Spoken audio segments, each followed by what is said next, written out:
Good afternoon, everyone. We're going to have everyone up on the dais introduce themselves. May we start with you, Ignacio?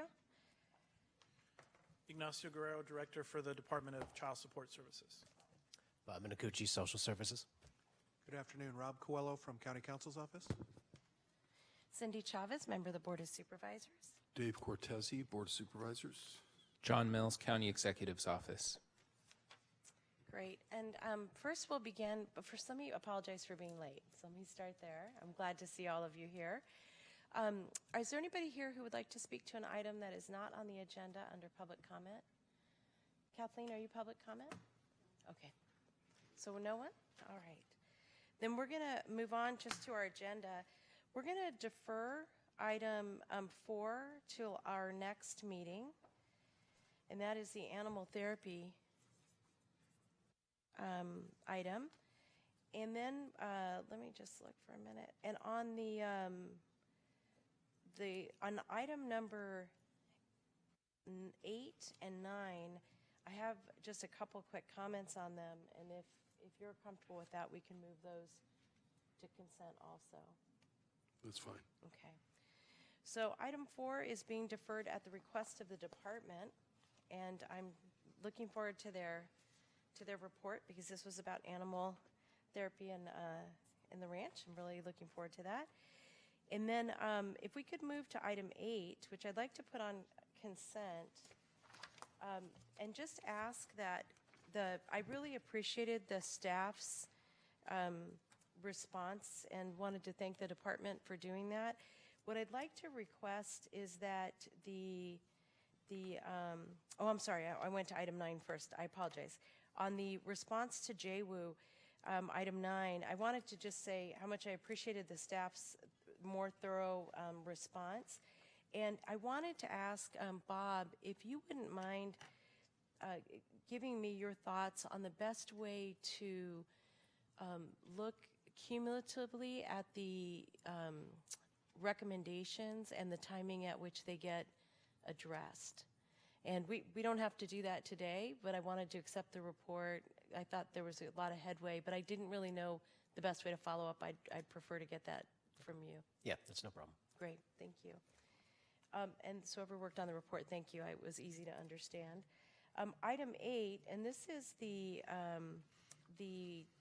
out-of-home placement report. And there were 3 questions that I just wanted to get answered offline. First, I thought the report was very well done. I thought there was a lot of really good information in it. I also thought that the collaboration we have with our nonprofit partners is really valuable. And but as I was reading through the report, one of the things I was sort of struck by was the number of times it appeared that we were either lacking data or not able to actually determine where children were in the system because we're still doing things via paper. And so what I was hoping to do was either if we have a plan to address the amount of paper we're moving around versus being able to communicate electronically, then we could keep it offline and have the staff respond to it today. Or Bob, if it's something that you would like an opportunity to take another look at, or if you wanted to do a separate report, or if we should talk about it as part of the retreat. Yeah, no, I think it makes sense to take some time on it and Okay. report back. And then the other thing just with this report that I wanted to make sure that and this is going to come up in a couple of other reports, which is just why I'm mentioning it. In this report, there are a number of times that we again, I think it's because we don't have the technology, which is why I didn't want to wrestle this to the ground. But what I was really wanting to understand from you and staff is if we had technological improvements, what opportunities might that afford relative to improving the actual performance? And the reason I ask that is that if we're waiting on paper and we're trying to hit deadlines for getting a child into a particular kind of therapy or being able to move them from one placement to another, that time lapse seems like something that may address some of the outcomes. So I didn't want to surprise you with all that, but thought that might be a worthwhile discussion. Yeah, no, I think it makes sense. And there's a number of, we can talk a little bit about the things that we've done internally to try to address some things on the technology front, but also we can talk a little bit about the new child welfare system that will be coming and how that will hopefully plug some of these gaps too. Great. And then the only last thing I would say is that I also thought about this as a retreat question, is whether or not we need to have a conversation about the state changes in congregate care, because one of the things that was pretty eye-opening to me was how much we still rely on that, need it, and maybe, I don't know what we've learned over the last year, but what I'd like to think about is whether or not we can use this report or parts of it to be able to give feedback at a state level to rule makers. I think that would be great. Okay. All right. I'm sorry, that was long consent, but that would be item 4. Item 8 with comments and referral to our retreat for some of these questions to be answered. And item 9 to get a report back, maybe in your next verbal report, about the best way to track the changes that are being made in DFCS in response to JWU. Dave, any concerns about that? No, I'm happy to move that modified consent calendar forward. I think we have to, well, I'll put the motion out there. I don't know if anyone wants to speak on consent. I guess we do that. Yeah, I don't have any cards on that. Okay, on any so of these. so moved. Second. Good. And then did any other comments that you had? None Okay. on those items. Great. Then we're going to go to item 5, and this is the oral health needs assessment. And let me thank all of you who get to leave, and thank you for your reports being clear and helpful.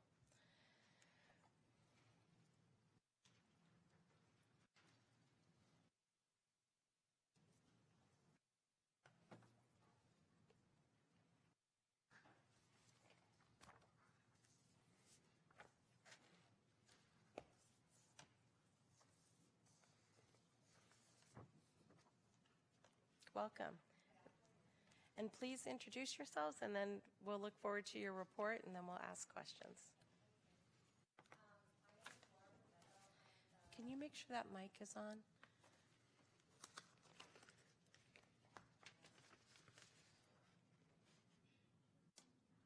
I think it just went on. There, okay. Thank you. Good afternoon, Supervisor Chavez, Supervisor Cortese, and the committee. My name is Laura Brunetto. I work for the Public Health Department. I am the Deputy Director of Public Health Nursing Services, and I oversee our Maternal, Child, and Family branch.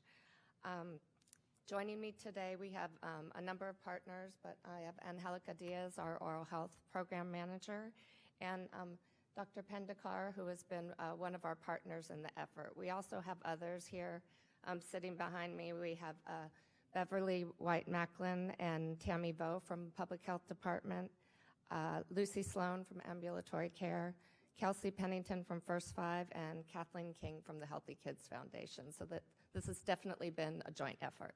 Great.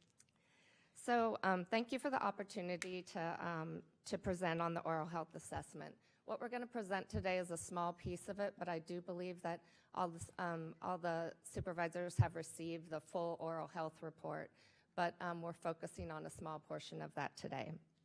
Today we'll focus primarily on foster youth and the juvenile justice involved youth. So what we've done in the last year is we have partnered with the Collaborative for Oral Health. We've been very fortunate to have a very committed and a group that has been very robust in wanting to partner and to really push forward a lot of the oral health needs in this county. We also aligned with the Children's Health Implementation Initiative, and we established an advisory committee. And the purpose of this was really to guide the collection of primary and secondary data so that we understand the burden of oral health in our county.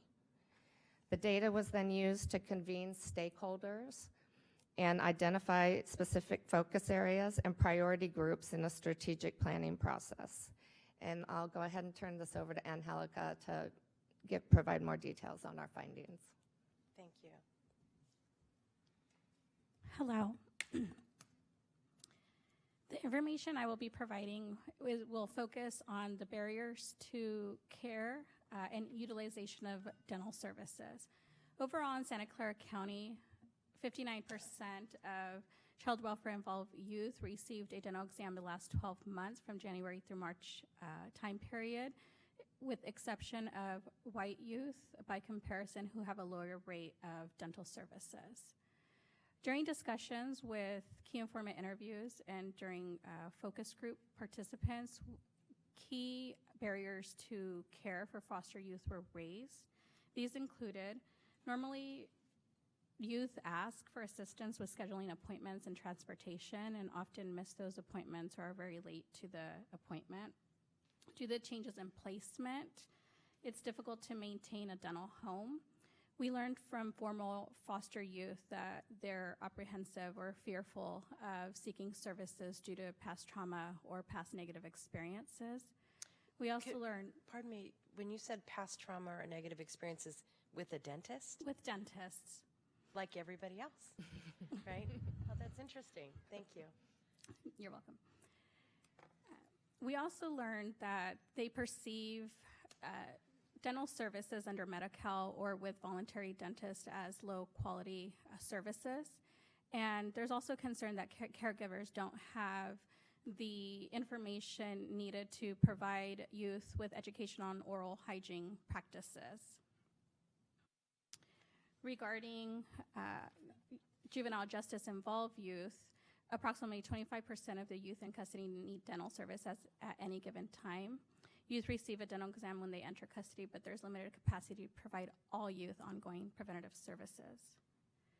Barriers raised for juvenile justice involved youth included gaps in medical coverage. This was during the duration of the sentence and then during the transition from the justice system. There was also concern on the limited resources for orthodontist services. Barriers raised for transitional age youth were around knowing what dental services are needed and then knowing where to obtain those services. And lastly, the access to coordinated support for services, whether it be reminder systems or scheduling appointment, what is services they used to have during the time under care. In the strategic planning process, we did identify the 6 focus areas that are part of our strategic plan that include education, promotion, workforce, policy and coordination, data and evaluation, access to care, integration of medical and dental services. In front of you, you have the implementation plan, which lists out specific strategies for each one. And in this next phase, we will convene partners again to establish a new organizational structure for this process. This is a draft of what that collaborative structure will look like, which will include aligning efforts with the Children's Health Implementation Plan along with the Collaborative for Oral Health.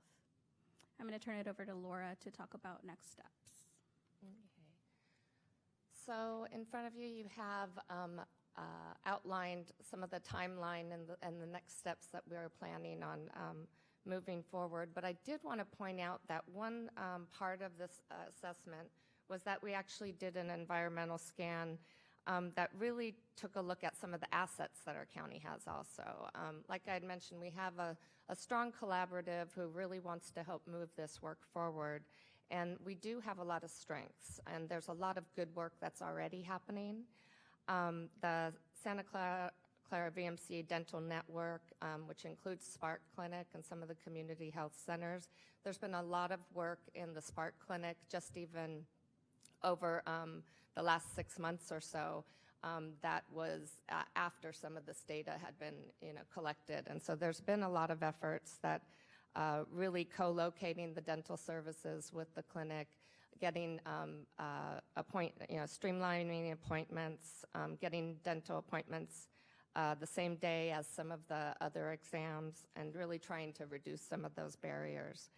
And also within our own health and hospital system, dental oral health is part of the Prime 2.4 work group. So it's a prime metric that is being closely looked at. So there is a lot of good work going on. But what we're wanting to do is really build off of what the work that is being done and help move it forward. And so in our next steps, we'll really be, that will be joining together with stakeholders on March 5th to help finalize the partners for each strategy that's identified and the priority populations in each strategy.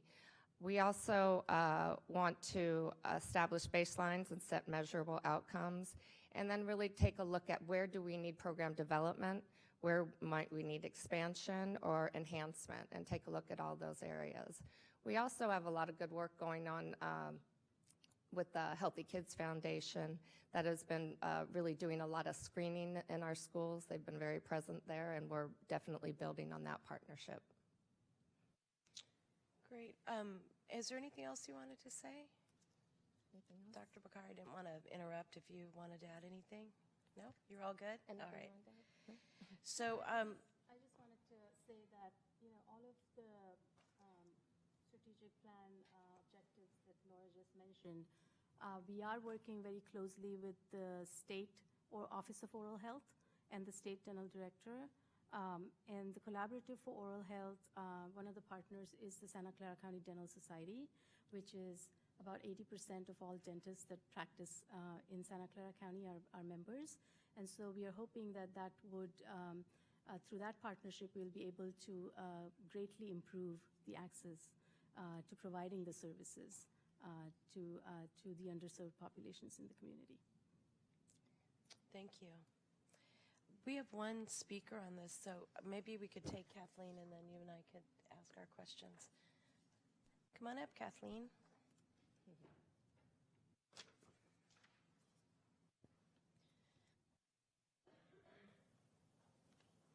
Oh, Is there a mic over here?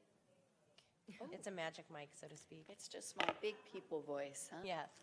Hi, I'm Kathleen King from Healthier Kids Foundation, and I just wanted to bring in some statistics because I feel like dental health is a tsunami on its way towards us.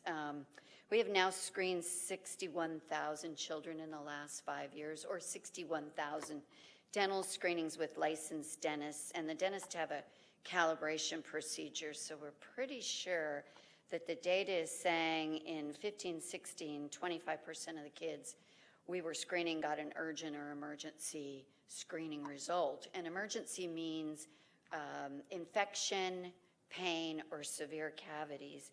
We are this year, after screening 12,923 so far this year, at 33% referral rate.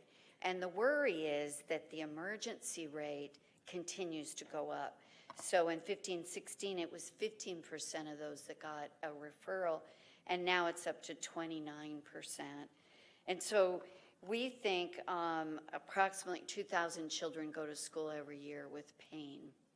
And so far of those 12,923 screened, almost 10%, 1,240, were on individual education plan, IEPs, 175 were homeless, 33 were foster, and 283 were migrant. Those are the kids where we have a state ID, and that's usually Alum Rock, Franklin McKinley, Rocket Ship, Morgan Hill, and Gilroy, where we have state IDs. We have, of those we've screened since November 1st, 7,727 were eligible for sealants, and only 30% had sealants. So it's a real concern. We have worked with the foster youth. It's tough. The transitional age youth have been really tough when it comes to dental. So that's really all I wanted to say about dental. Thank you, Kathleen. Dave, did you have any comments? Just a question regarding, it's just a data question, is given the population that the report is primarily focused on, or populations, is the data cross-referenced in Data Zone in the County Office of Education's database? Supposedly they have the entire child welfare population, school-age child welfare population in there. I'm just wondering if a schooling services coordinator, for example, that pulls up a file on a youth that's referred can see if there's a gap, can have basic information like I would with my child. have you been to the dentist lately? It doesn't look like it. I understand there's HIPAA restrictions or things like that, but I'm just talking about just basic scheduling information, for example. I'll stop there because maybe you haven't gone connected with them or talked to them about that, or maybe you have. We haven't connected with the data zone and what it's capable of doing. I know there's team members in our department that are connecting through the Children's Health Implementation Plan. As it relates to the oral health plan, we obtain the data through secondary resources.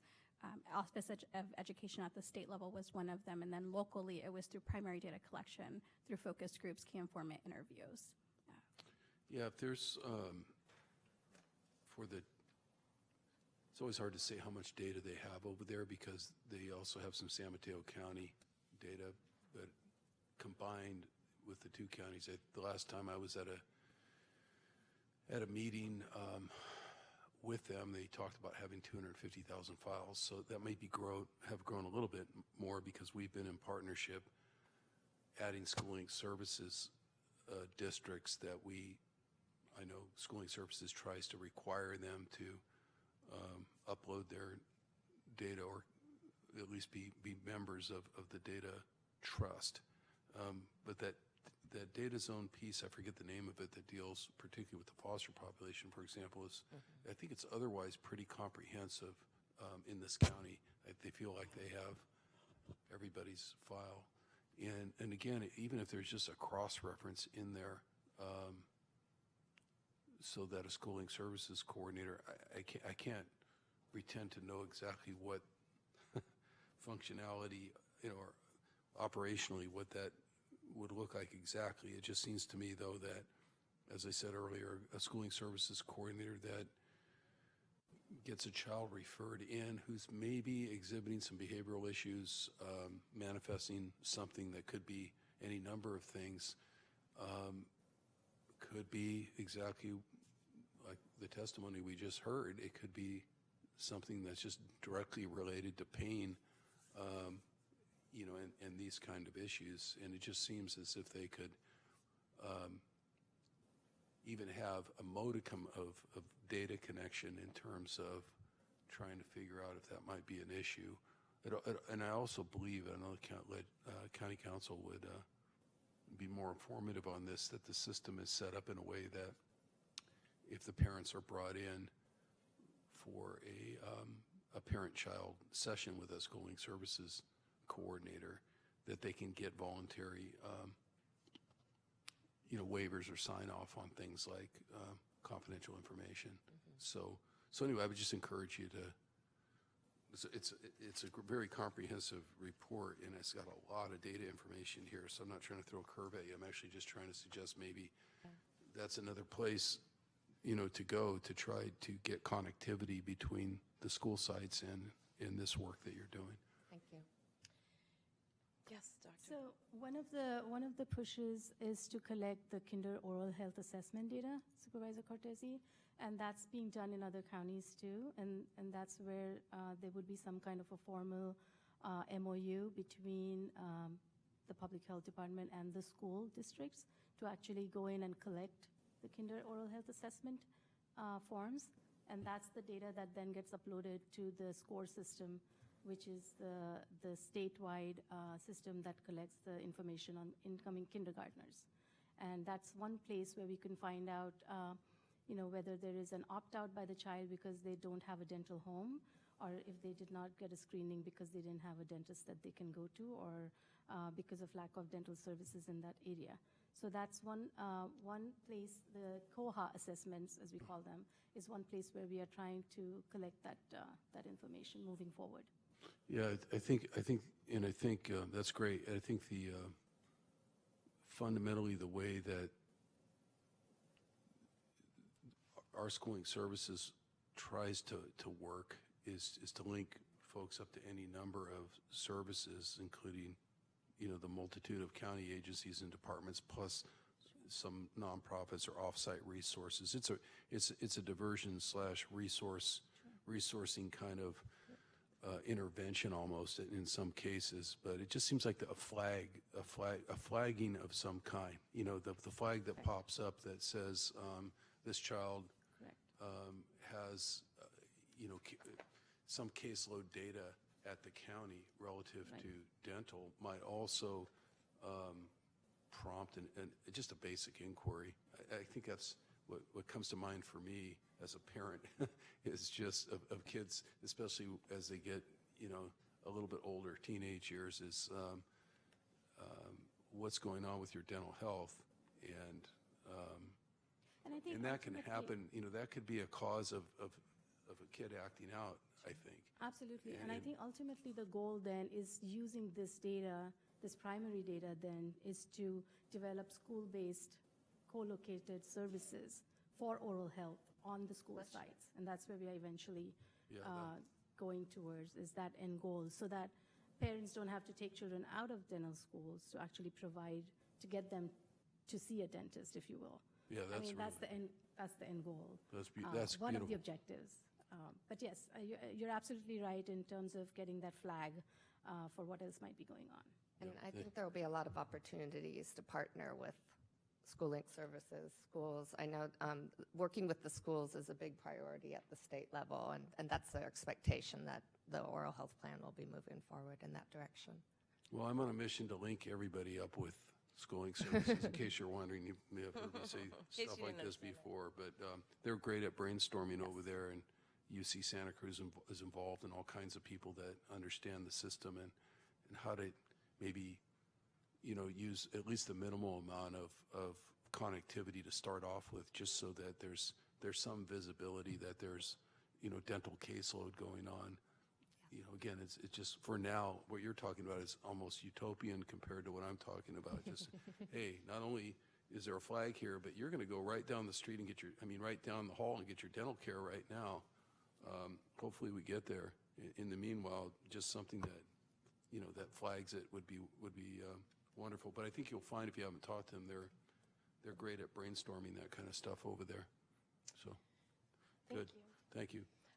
Just a couple things so first of all, I think this is a very impressive body of work. And I have actually just some concerns about how we meet these goals. And I think, so let me just share, because I haven't met all of you, my skepticism is rooted in being 50 plus and having been to a lot of, this is how we're going to get it done meetings.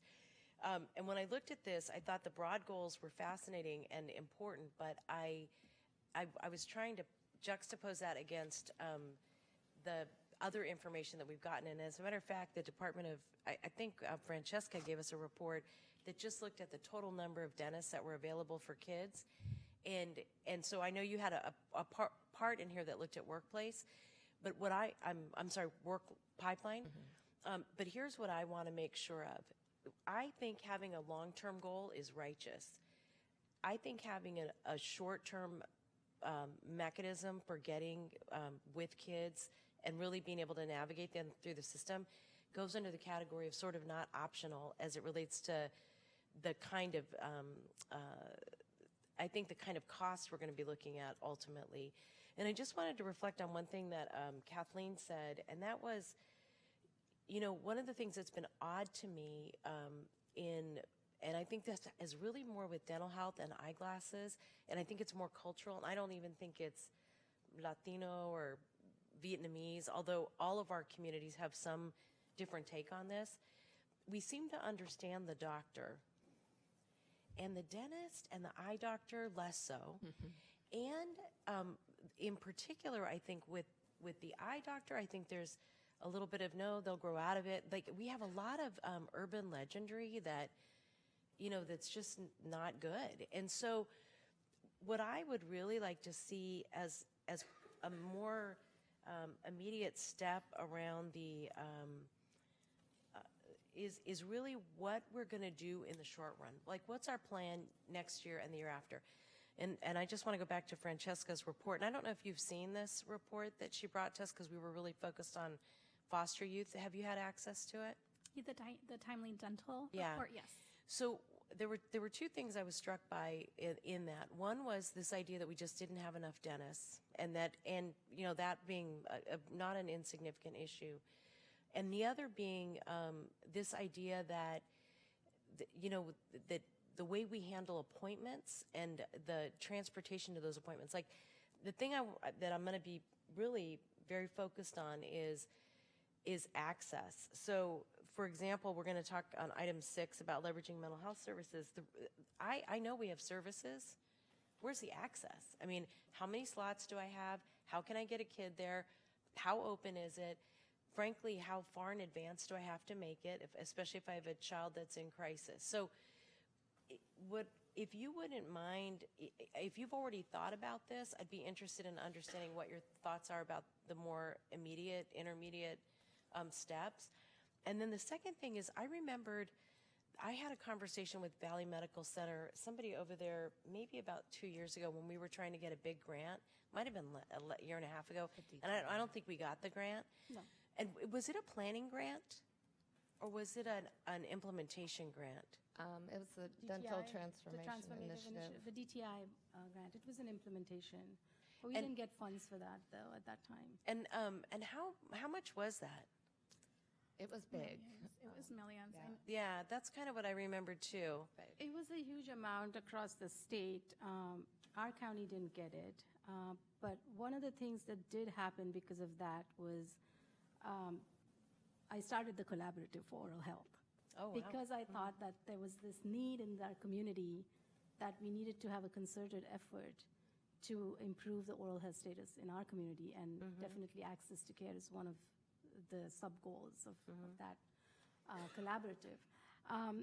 But through that now, in the meantime, what has happened is that the state now has an Office of Oral Health, has a dental director, and through the Prop 56 tobacco tax dollars, we are getting funding for the State Office of Oral Health, which is then being distributed across the state to all the different counties, and that's the oral health program for Santa Clara County, for San Mateo County, and so forth.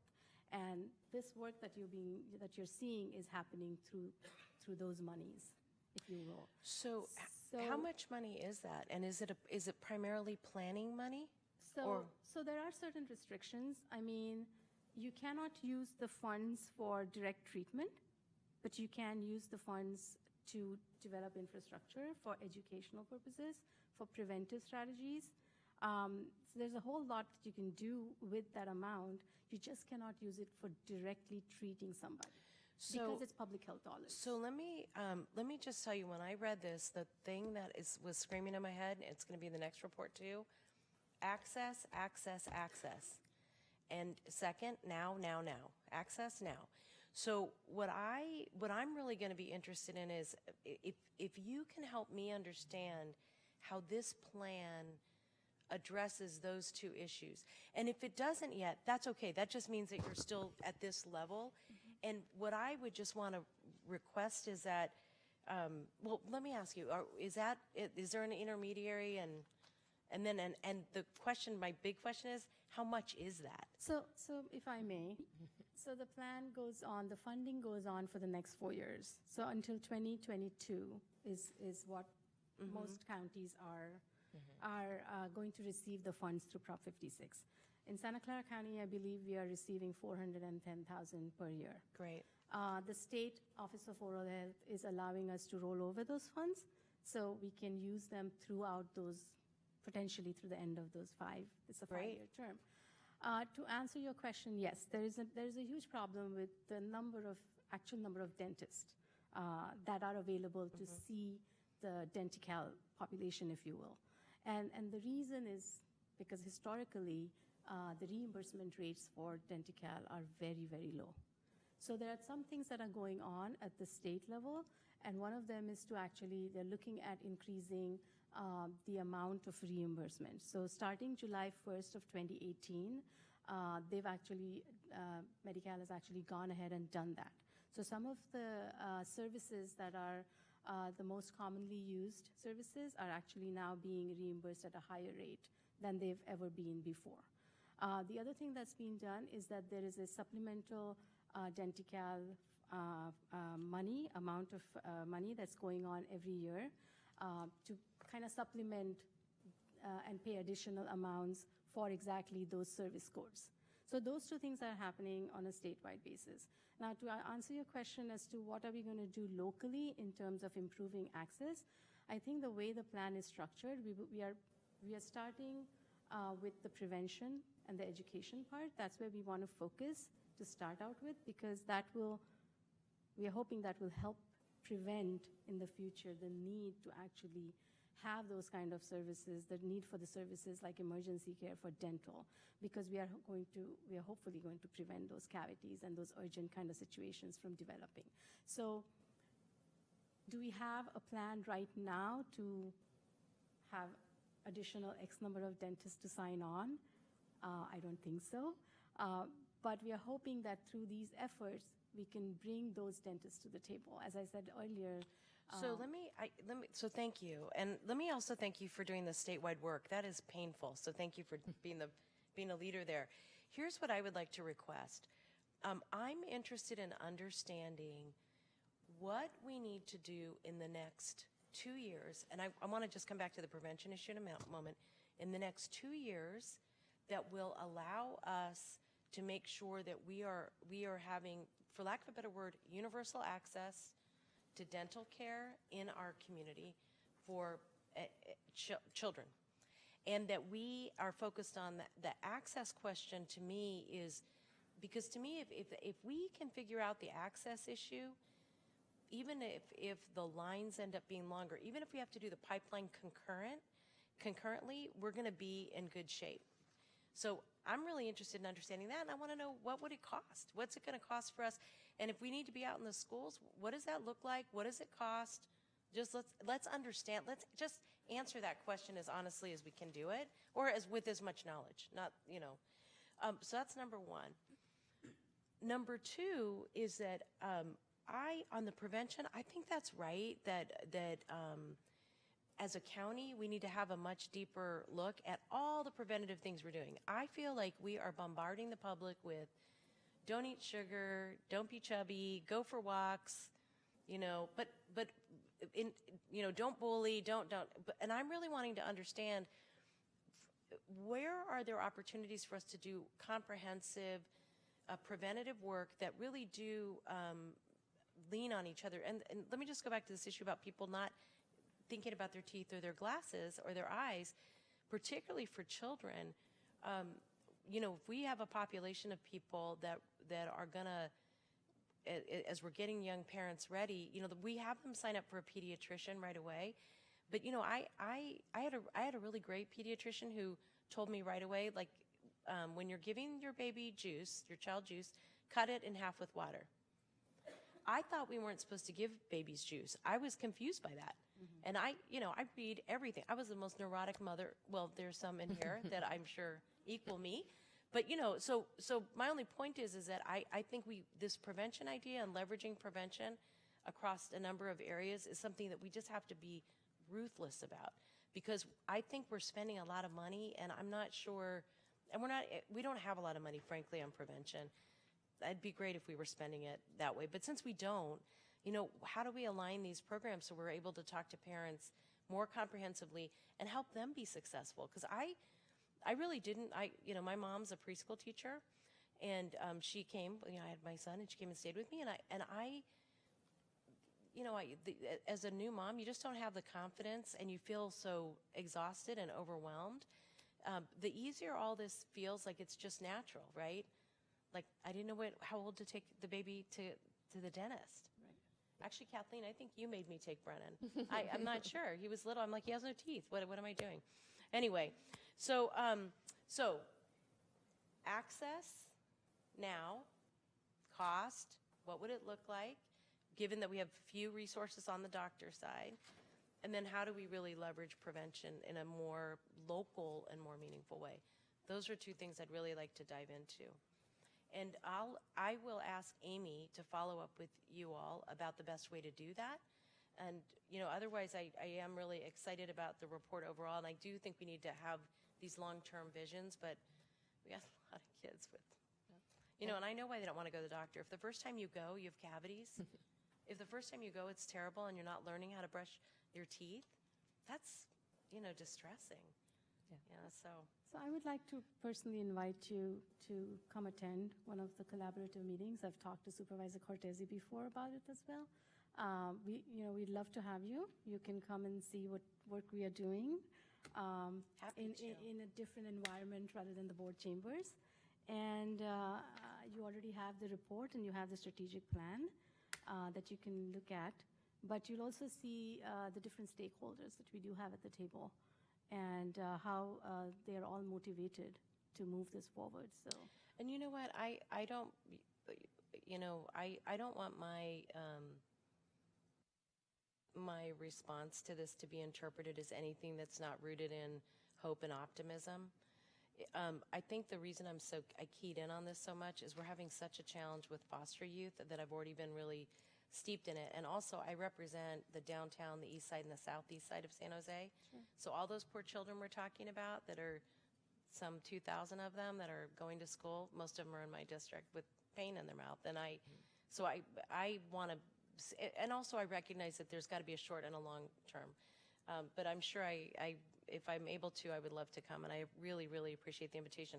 And I really do appreciate the work. But as you know, when you come here, I want more and I want it faster. So, well, we thank you for your support. I mean, Thank you. we're appreciative of the interest that the board has shown, and we certainly appreciate that you want to see this happen. And those are good questions, which means that you're interested, and that's a good thing for us, I think. So, well, thank you. And thank you for your statewide leadership, Laura and team, and Angelica. Angelica. Thank you. Thank you. And thanks for the collaborative as well. So we're going to ask for 3 pieces of follow-up: that you reach out to Data Zone to better understand what opportunities there are for connection, that you reach out to Schooling Services actually for, that you give us your idea about how we manage to focus on access sooner rather than later, and what opportunities there are to leverage prevention dollars. Great. Thank you. Thank you. Motion in a second? That is a motion. Great, In a second. thanks. Thank you very much. So we're going to move to item 6, and this is leveraging mental health services for children and youth.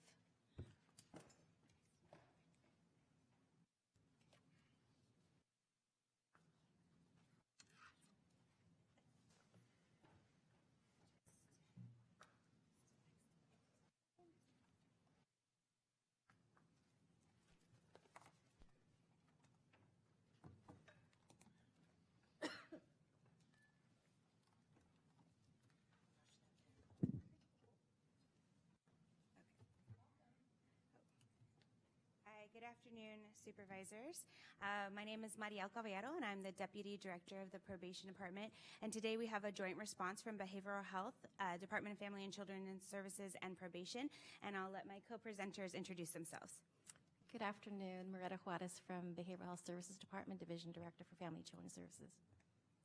Hi, good afternoon. My name is Zelia Faria Costa, and I'm the new Division Director for Cross-System Initiatives in Behavioral Health.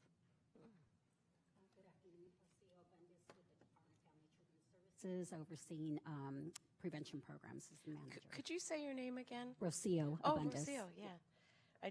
That mic wasn't on yet, so. Yes. All right. Hi. So this is a report back from the budget hearings, I believe, related to how the departments leverage mental health services across our systems to serve children. And we're not going to go over every single slide because there are 29 of them. And this was really our best way to kind of visualize the information we wanted to provide for you. So each department will go over and provide an overview of their continuum of services and point out places where we work together to provide these services, and then we will open it up for you to ask us questions if you want to ask about specific services or if you just have more broad questions. So the first couple of slides you've seen before in our presentations. They're just a reminder of the fact that all of our systems strive to use evidence-based practices, which are approaches or practices that are validated by some form of research. This slide you've seen as part of the Pew results first, different colors, but basically it shows kind of the levels of evidence-based practices, and that programs that are not rated in some sort of clearinghouse don't mean that they don't work. It just means that there hasn't been any research done on them. So want to point that out. Finally, we have some information related to how we try to evaluate programming, and excuse me, that there are three main points that we're looking at when we do evaluation. Is the program delivered as it was desired and as it was designed? How much was delivered, dosage, and the quality of delivery? And you'll see that in the, when we look at the specific programs throughout the slides, we try to address some of these issues, give you an idea of how long these programs run, how often people are meeting with counselors, and the steps that we've taken to do evaluation in our various departments. So evaluation and evidence-based programming really have shown to improve client outcomes. They decrease variation in outcomes across populations, and ultimately they do reduce costs and hopefully reduce system involvement in the long run. So with that, I'm going to turn it over to Moretta to talk about the behavioral health continuum of care. So the behavioral health services continuum of care for the Family Children Services really does provide an array of services for children and youth and families, and also those that are system engaged, including juvenile probation as well as child welfare. So it really does look at across the developmental span from birth through 25. So that includes all our birth through 5 services, including our transitional age youth, all the way through services that are needed for those that are in short-term residential therapeutic programs. So if you go along the continuum from least intensive to most intensive, it really depends on the level of care that are needed for those particular youth being provided services in those programs. The subsequent slides that are included in the PowerPoint really looks at the levels of care. So it'll provide you with the dosages of each level of care across the continuum, starting from our birth through 5, our Connections program, all the way up to the most intensive services, the short-term residential therapeutic programs, where there's a higher level of hours per month that are provided to these youth. So we do really appreciate the collaboration and partnership with child welfare as well as juvenile probation. It's really nice to be that collective support of these programs. There's many common programs that we are dedicated into providing the youth, such as the differential response and our partnership with child welfare, as well as our independent living program that's under the outpatient program. And then further, they're not actually up here, but our partnership with the juvenile probation with the MST, or the multi-systemic treatment program, as well as the TFS program, TFC, sorry. TFS, sorry. It's good to know it confuses you. And Pro-CSR. Which we'll cover actually under probation's continuum of care. So as Moretta mentioned, each of these subsequent slides relate to behavioral health, and the titles relate to the continuum of care, so you can kind of crosswalk the specific services. So moving to juvenile justice programs, if you go to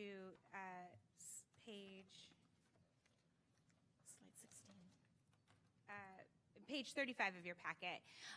So what this slide sort of shows is that everything in white is a partnership with behavioral health, where we actually work together not only to assess youth, but also to provide treatment. And sometimes we're contracting through the behavioral health department. So probation might provide funding to support a program, but behavioral health actually manages the contract. So we use a very similar continuum of care from least intensive to most intensive. Prevention, early intervention, we have the TFS program, treatment-focused services, which is really those kids who are first touching our system and getting access to therapy services for them and their families. We have intervention, which covers multisystemic therapy, support enhancement services, dual diagnosis treatment programs for co-occurring substance abuse and mental health, and then wraparound, which we also partner with DFCS and behavioral health. Intensive intervention, we're really looking at the sex offender treatment programs, domestic violence programs, ProGrip, which is our gang-specific program, a one-stop shop for things like case management, and therapy services, substance abuse, anything that the youth might need, vocational educational training, et cetera. Wraparound services, again, can also be intensive intervention. And then we have our secure care, which we have clinics in juvenile hall and access to services for mental health and substance use counseling at the James Ranch. So this is our continuum, and now I'll pass it off to actually, I'm sorry, one more slide. So all of our programs really look at the R&R model, risk, need, and responsivity. So the risk principle is what's the level of services needed to address the risk that the youth presents. What needs are we trying to target to the intervention? So we do our JACE assessment, and we look at the needs that the youth has, and then we try to tailor, to refer them to the appropriate program that matches that need. And then responsivity, which is just, are the programs different enough to address the individual needs of the child? So many programs really work individually with youth. There might be some group aspects, but most programs within the continuum I just showed are actually individualized for each child.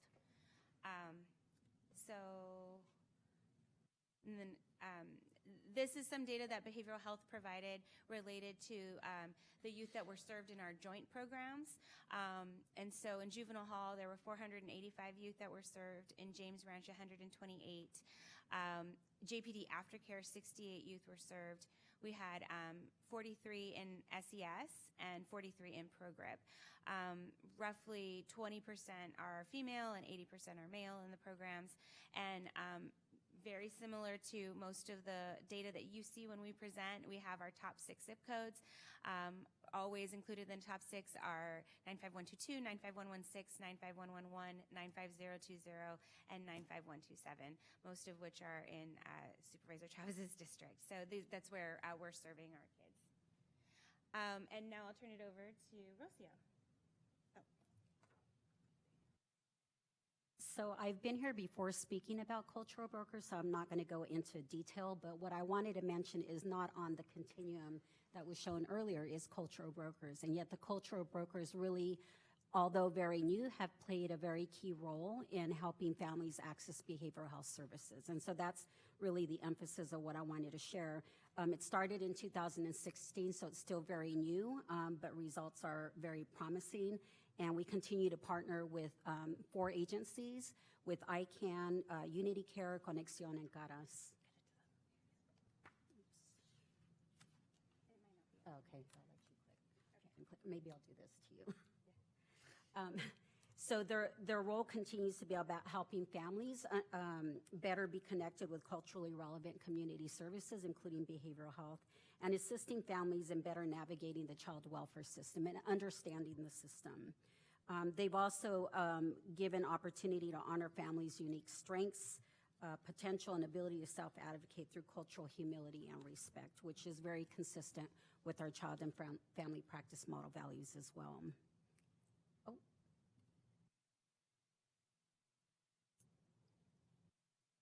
Where am I at? It's not it. I think I went too far. Okay, sorry about that. Click the wrong buttons. What I wanted to say is that with respect to referrals, so far we've seen 323 families since the beginning of the program. One of the resources that they provide is connection and linkages to resources, and 23% of the referrals since the start of the program have been to mental health services. These are our current 3 paths, nothing new here. This is business as usual. We continue to also take a collaborative approach with I advanced to differential response, I'm sorry. So we're in differential response. There's 3 paths, and we continue to take a collaborative approach with the existing agencies that are here, Gardner, Unity Care, and Uplift. We are in the process of a new RFP which is now out and will close soon, and will close actually in March 20th. So we may have some new partners, or maybe some of the continued ones will go forward. In terms of outcomes, really what I wanted to also emphasize with differential response is the same thing I said with cultural brokers, and that is they play a key role in connecting families to behavioral health services. And you'll notice on the right-hand side that therapeutic services make up 21%, and linkages make up 10% of the linkages that are made. And we've had some good success with this program as well. This shows that 81% of our families have achieved or partially achieved their case plans. And what I'm excited to report is that there will be some changes to differential response, and these changes are reflected in the new RFP that's out. And it's consistent with the push for true prevention services. So what we are introducing is an early intervention path. And what that means is our differential response providers can serve families in the community, from the community before they enter our system. So our current model is a phone call comes in, and we refer to differential response if it doesn't warrant investigation. But this allows us to, if we identify needs in the community, to connect those families with our service providers. So that is a true prevention approach. And we have lots of ideas of how we are going to do that. And then the second path that we're adding is post-adoption services. And this is specifically for families who have adopted children through our dependency system and who may need some added support. And it's specifically for those families that are not eligible for Medi-Cal or who did not meet Medi-Cal necessity. So these are just added supports and connections to behavioral health, and we continue to always look for ways to support and link our families to any service in the community, including behavioral health services.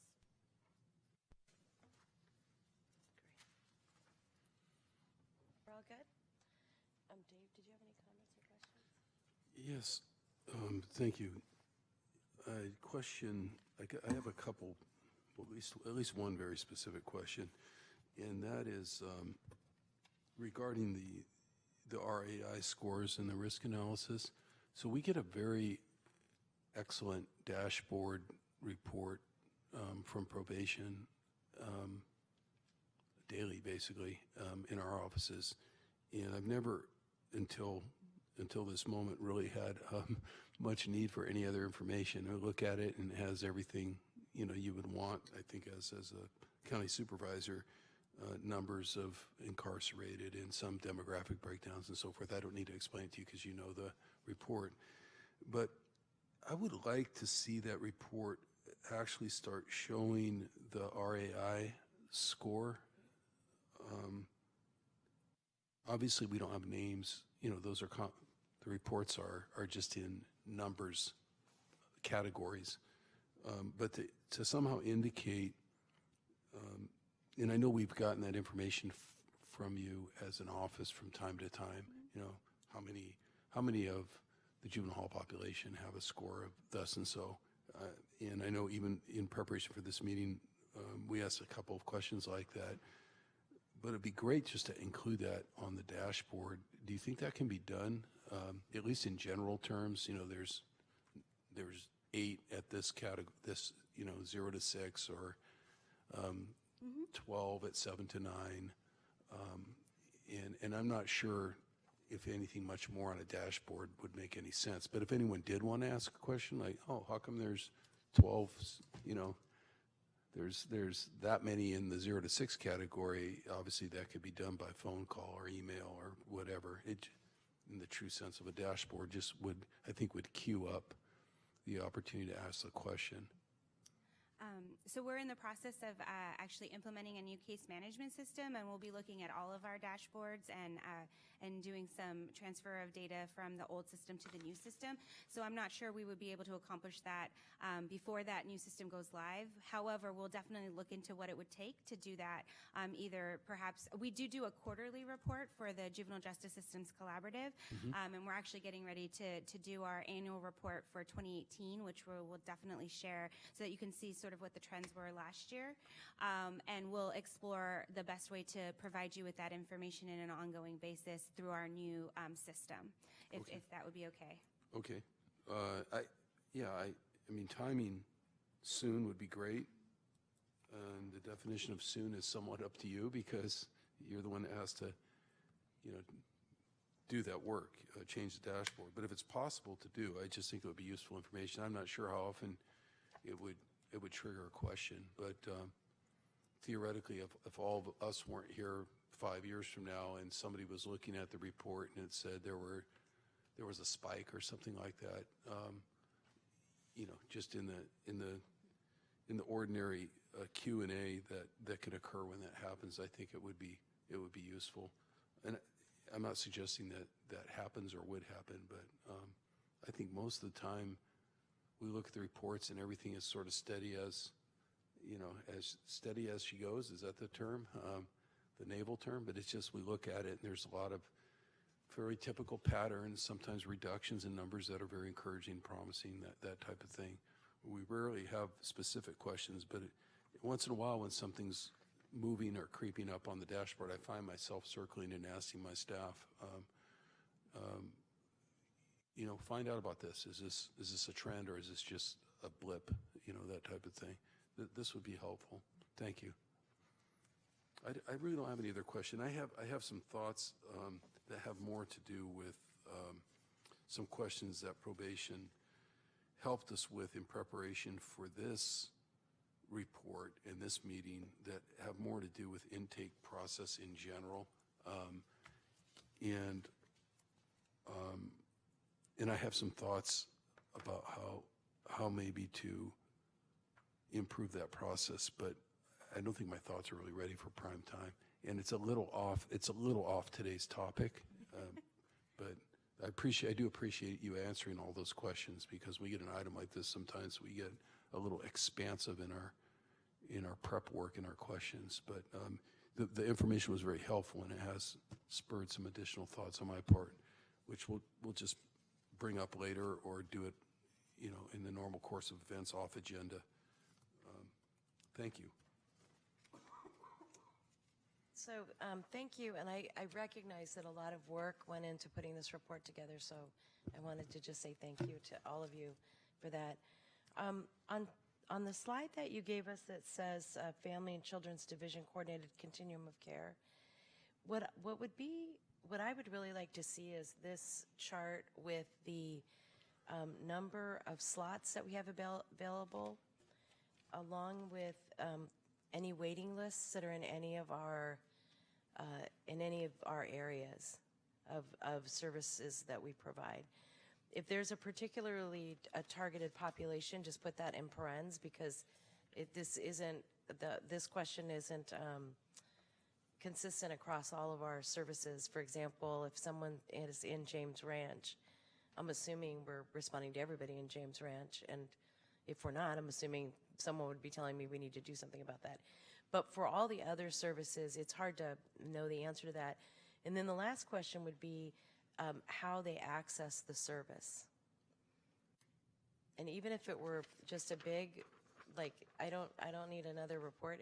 If this was blown up and it was handwritten in, I'd be fine with that. But it would help me understand the feedback that I'm getting from the public about access to services, how long they have to wait. Because when I asked the question initially with gaps, I was not just what services don't we have, but we don't really have a service if people can't access it, if only a few people are getting it.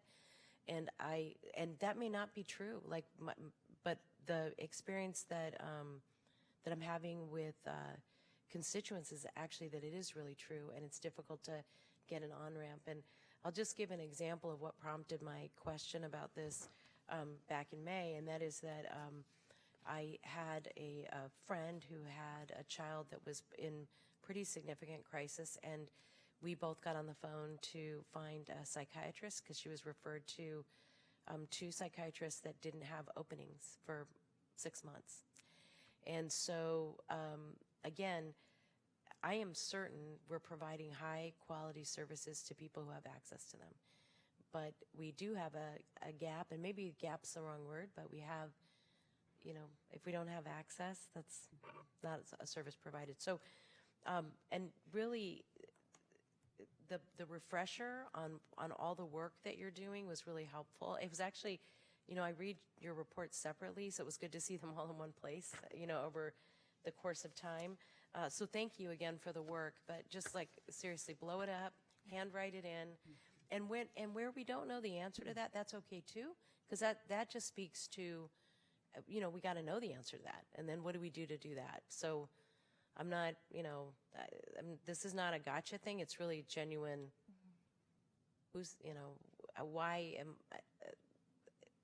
If I'm hearing about it, am I hearing the exception? Is it a significant group of people, or is it more the rule because people don't have the ability to have access? So I didn't have any other questions about that. I did want to just ask maybe a broader question. And when I was reading this, one of the things I was struck by is the level of clinical need we have. And this brought me to that pipeline question we were talking about earlier, which is, I know we have a difficult time hiring social workers and doctors, and so I was wondering if there were any emerging trends relative to methods for service provision, recognizing that at some point we really are capped at the number of clinical psychologists, for example. I know we're using peer mentors, and I know that's an emerging trend. I didn't know if there were others that we were looking at, or whether or not, as we looked at the future, we were thinking about how we're going to staff all of these programs longer term, if there's been a discussion about who does that and how. And again, if you don't know the answer today, that's fine. It wasn't something I warned you about. It was just something I was having a cough medicine induced late night read with this, and that popped in my head. No, I totally appreciate your questions, actually, in your input, so we'll take that back. In terms of the trends, part of it is that, in Santa Clara County particularly, it's a very high cost of living. Mm-hmm. So, it's really impacted. But we do know that with the 12% increase rate for providers, that many of our providers are actually are being successful in terms of providing, hiring actually, staff. So, and those are clinicians. So, if the cost of living was lower, we might have a little bit more disciplines be able to tap into, like you said, clinical psychologist or even psychiatrist. And that's a bigger discussion that I think the county needs to have. It's really an ESA sort of discussion that I think probably we have it with nursing. It's just a real big issue. So I'm not calling that out particularly, but it does seem that if most of our new program development is largely going to rely on people we can't hire, then we may need to rethink our approach. We're appropriate, right? There's some places that we really need a person with a certain level of credential and training. There are others we probably don't. And at some point, we're going to have to take a look at that with our labor partners to better understand how we can expand. Yeah. So, well, that's all I had. Thank you very, very much. And I'll look forward, just let us know offline when, because you can either present that here or in an off-agenda report. So, my thought would be that there would be a benefit to having that discussion here. So maybe you can work with Amy on when and how and all that. So.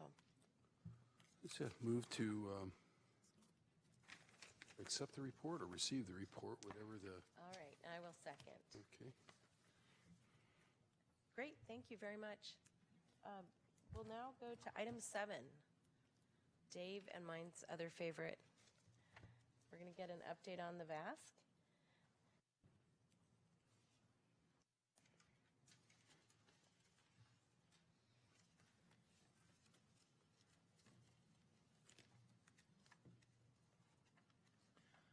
Hi, my name is Steve Preminger. I'm here representing the county executive, and with me is Roberto Mendoza representing FAF. we're here to give you our quarterly report. Good afternoon. Let's see. There we go. So, to refresh everyone's memory, good afternoon to the members of the committee. The VASCS program is composed of the 4 agencies depicted in this slide: social services, behavioral health, public health, and ambulatory care, and the range of integrated services to be delivered collaboratively. Here's a list again. This is one of an earlier slide that was presented a few reports back. So just to the level of community engagement, navigation, triage, and treatment. Now, this is where we are at currently. We've just presented this, unveiled this to the community recently. We are in our construction documentation phase currently, scheduled to complete that early spring. This depicts the first floor of the building with the engraved or coastline of Vietnam as part of the finishes of the space depicted throughout. The first floor is has a full-service fitness, multi-purpose room with a fitness space capabilities, as well as senior nutrition program, and triage and consultation services. Second floor is a clinical space with primary care and dental, as well as a outpatient pharmacy and a testing lab. And again, some of the finishes, the motifs evoking the ancestral landscapes. Beautiful. The third floor is primarily an employee floor, and a few public access areas, large and mid-sized conference rooms, as well as a supervisory care for elders and children. Here are a couple of the artist renderings depicting the exterior of the building. This is seen from Center Road, and one of the interior perspectives.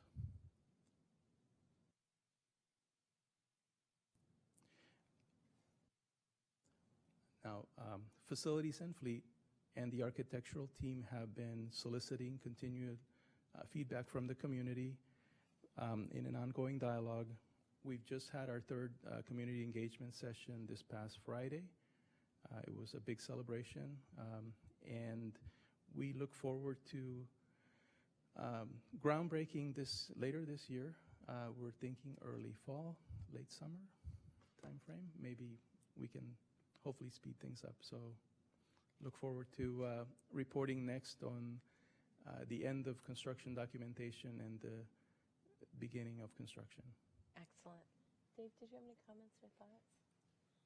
No, I was at the Friday presentation, so I'm pretty well up to speed, and I appreciate your unsolicited comment there about possibly trying to speed up the groundbreaking. I know Supervisor Chavez and I talk about it all the time, but it is really, really true that some of the older generation community leaders that have been involved in the process throughout and have really helped us build support for the project in the community are,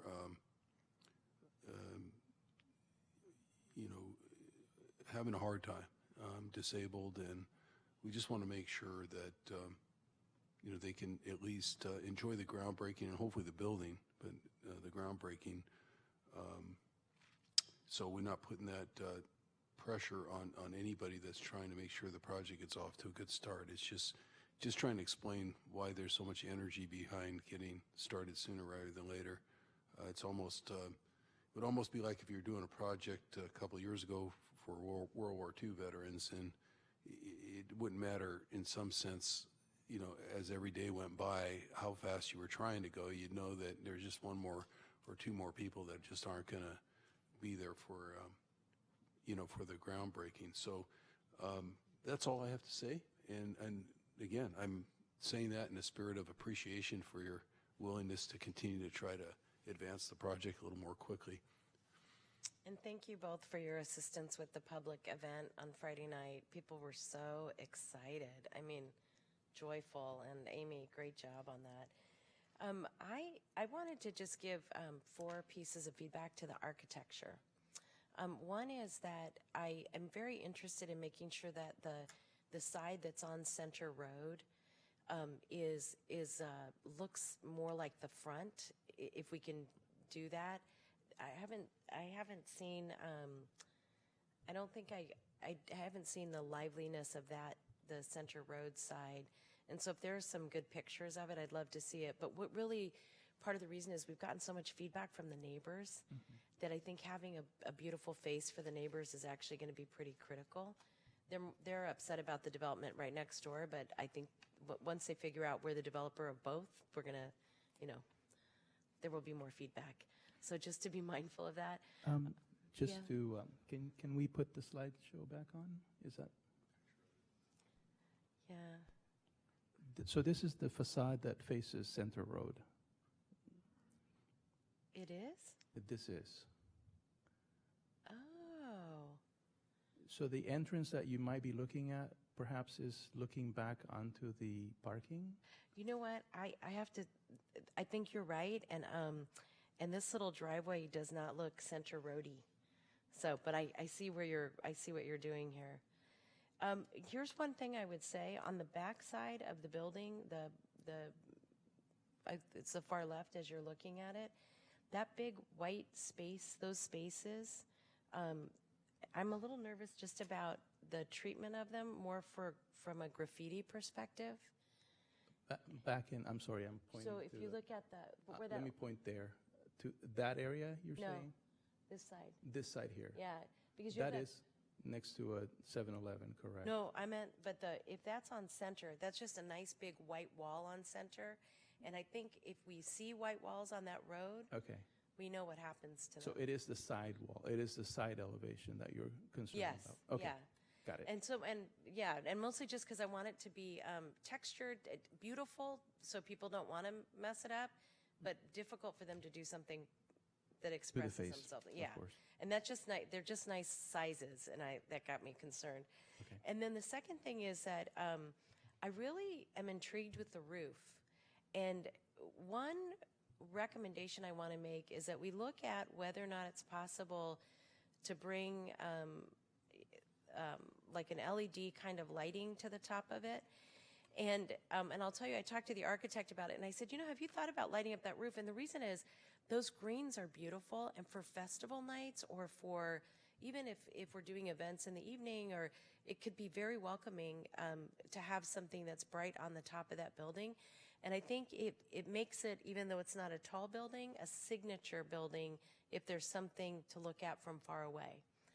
And it's funny because the architect said to me, he's like, would the county light something up? And I said, well, yeah, I think we look at art. I mean, to me, those are extensions of the art programming, and it wouldn't need to be something that was lit all the time, but that could be lit. And when it was lit, it would give the building a different kind of look or feel. And then two other smaller points. I was really, a number of people talked to me about the nutrition program, or like nutrition, the main meeting room. There was a lot of appreciation for the thoughtfulness of the inside of that room. Folks asked me a lot about would the kitchen be big enough? I think it's because we had a question in the audience, so people asked me about that. But it also occurred to me that I'd be interested in understanding if it could be both an industrial-sized kitchen, but also one that could be a teaching kitchen. Do you know what I mean by that? I know what you mean. I know it's not a demonstration. It was not programmed as a demonstration kitchen. That it was not. It is a fully functioning, full-service kitchen, not a catering kitchen, but it's not a demo kitchen.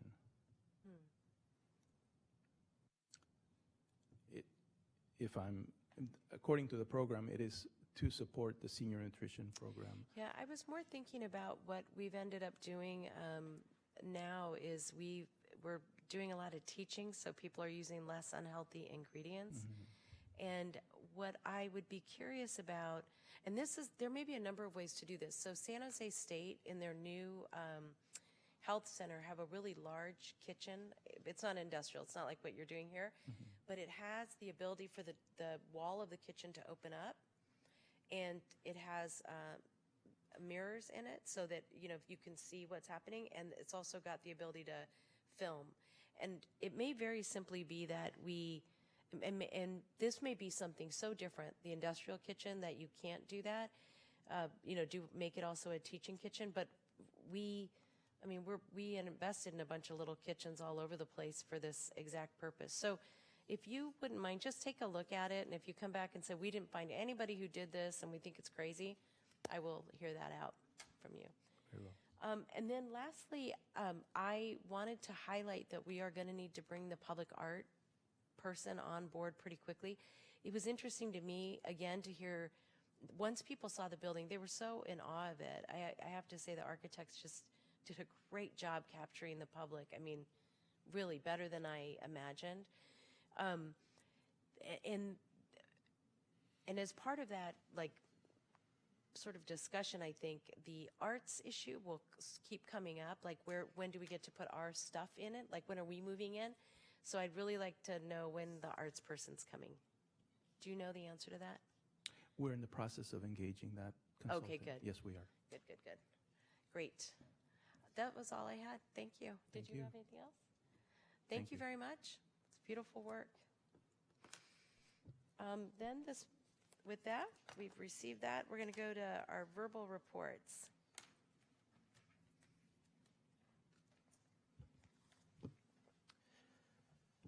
Good afternoon. I wanted to talk about a couple things.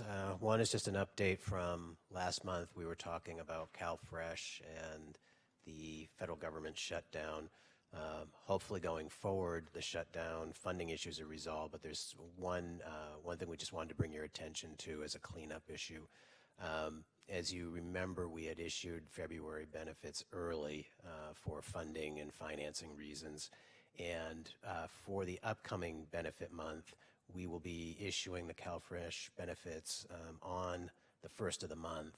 And what we would typically do is stagger them over a 10-day period. But because people got an advance payment and we feel there's some urgency to get them their next benefit payment, all CalFresh benefits will be distributed on the first. So that will get folks their benefits a little bit quicker. Last month we didn't jump into it just because we wanted to focus on the shutdown, but we did want to speak to the governor's budget proposal on a few key items.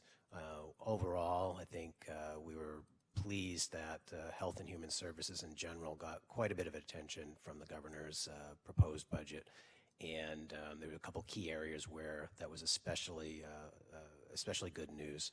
Around the IHSS program that had been in a funding limbo over the past couple years, former Governor Brown had a kind of unwillingness to fund the program and to move any solution forward, and just punted for the new administration.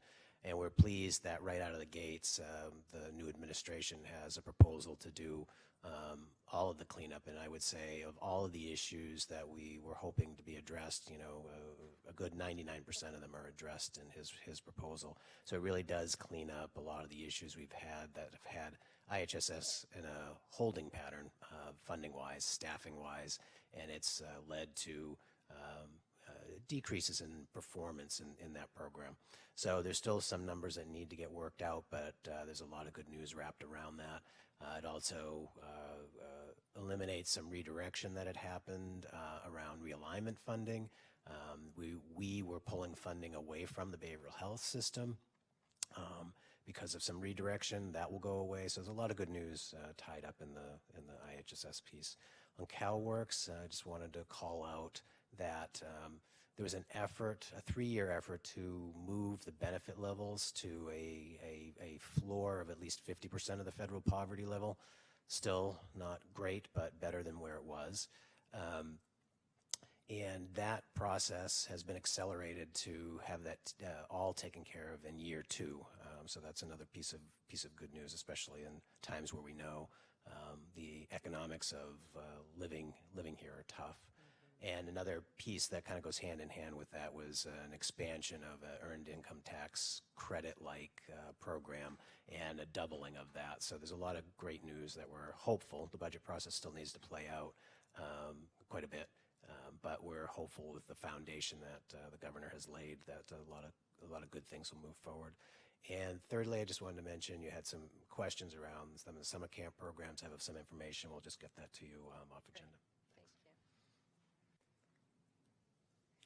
Good afternoon. I had one legislative update primarily as part of my report today. I wanted to let the committee know that a Senate bill was recently introduced, Senate Bill 337, by Senator Nancy Skinner, who's from the East Bay out of Alameda and Contra Costa counties, which is looking at making some significant changes to the collection and distribution of child support for families that are receiving CalWORKs. The way, under current law, the way it currently works is that if a child is receiving public assistance, in this case CalWORKs, because of the deprivation of one of the parents in the home, whatever our office collects for child support normally goes back for recoupment for the county, state, and feds to be able to recoup a portion based on sharing ratios of the amount that the child receives. The legislation that's being introduced would actually have whatever's collected in child support go directly to the family with some corresponding adjustments there. It's considered to be an anti-poverty legislation. It's sponsored by the Western Center on Law and Poverty. It was just introduced this week, and so there's still more analysis to be done, but I just wanted to mention it to the committee, and as the Child Support Directors Association finds out more and gets more analysis done on the potential impact, I'll make sure I bring it here to the committee for discussion. That's it. Thank you. Nancy Skinner's doing some great stuff. That's really good. All right. We have nothing more. We are adjourned. Thank you, everybody.